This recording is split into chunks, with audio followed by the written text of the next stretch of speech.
अंगद और सुनैना की यह अरेंज मैरिज थी। शादी के अगले दिन ही अंगद और सुनैना हनीमून के लिए शिमला निकलने वाले थे। अंगद का चचेरा भाई विशाल भी उनके साथ ही जा रहा था। अंगद और सुनैना एयरपोर्ट पहुंच जाते हैं। विशाल पहले से ही एयरपोर्ट पहुंच चुका था। तीनों मिलकर शिमला पहुंचते हैं। सॉरी सुनैना, विशाल साथ में था तो मैं तुमसे ज्यादा देर बात भी नहीं कर पाया। वैसे घबराओ नहीं, मैंने रात के लिए बहुत अच्छे से इंतजाम कर लिया है। हमारी सुहाग रात यादगार रहेगी, सिर्फ तुम और मैं। वैसे तुम नाराज तो नहीं हो ना, विशाल हमारे साथ आया तो?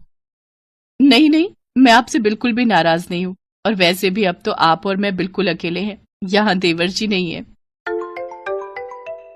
एक सेकंड, विशाल का फोन आ रहा है। हाँ विशाल, क्या हुआ? अर्जेंट है क्या? ठीक है, आता हूं। सुनैना, विशाल का अर्जेंट कॉल है, मैं थोड़ी देर में आता हूं। तब तक तुम चेंज कर लो और थोड़ा फ्रेश हो जाओ। हाँ, कोई बात नहीं, आप मिलकर आ जाओ, तब तक मैं हम दोनों के लिए खाना ऑर्डर कर देती हूँ। अंगद विशाल से मिलने चला जाता है। काफी देर तक अंगद नहीं लौटता। इसी बीच सुनैना थकी हुई थी और वो सो जाती है। अंगद के पास एक और चाबी थी। रात को दरवाजा खुलता है। सुनैना गहरी नींद में थी। तभी वो अंगद से बोली, अंगद जी प्लीज लाइट मत ऑन करना, मुझे बहुत तेज नींद आ रही है। अगर आपने लाइट जलाई तो मेरी नींद खराब हो जाएगी। अरे आप तो आते से ही चिपकने लग गए, खाना तो खा लेते। क्या कर रहे हो? अरे छोड़ो, लगता है आज आप नहीं मानोगे। सुनैना और अंगद तो इसी मौके की तलाश में थे। अगली सुबह सुनैना की आंख खुलती है तो वो देखती है कि अंगद डाइनिंग टेबल पर बैठा चाय पी रहा है। कल रात आपने कितना तंग किया, देखा आपने मेरी गर्दन पर कितनी बड़ी लव बाइट की है, जिसका निशान महीने भर तक नहीं जाएगा। मुझे तो शर्म सी आ रही है। अरे क्या हुआ? मैं तो मजाक कर रही हूँ। आपको मेरा इस तरह से बात करना अच्छा नहीं लगा क्या? अब नहीं, ऐसी कोई बात नहीं है।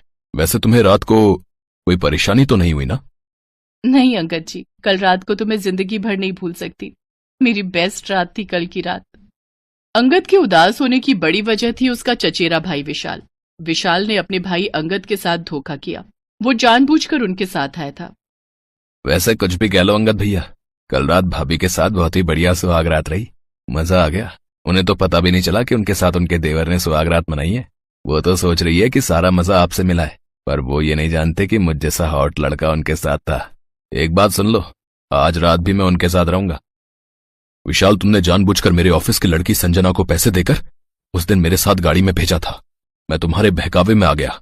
उसने ड्रिंक नहीं की हुई थी, वो भी तुम्हारे साथ मिली हुई थी। जानबूझकर वो मेरे ऊपर गिरी और तुमने उस हालत में वो फोटोज ले ली। और अब तुम मुझे ब्लैकमेल कर रहे हो कि मैं उसके साथ था। गलत तो तुम कर रहे हो। तुम मेरी पत्नी के साथ मेरे रिश्ते को खराब कर रहे हो। अरे कुछ तो शर्म करो।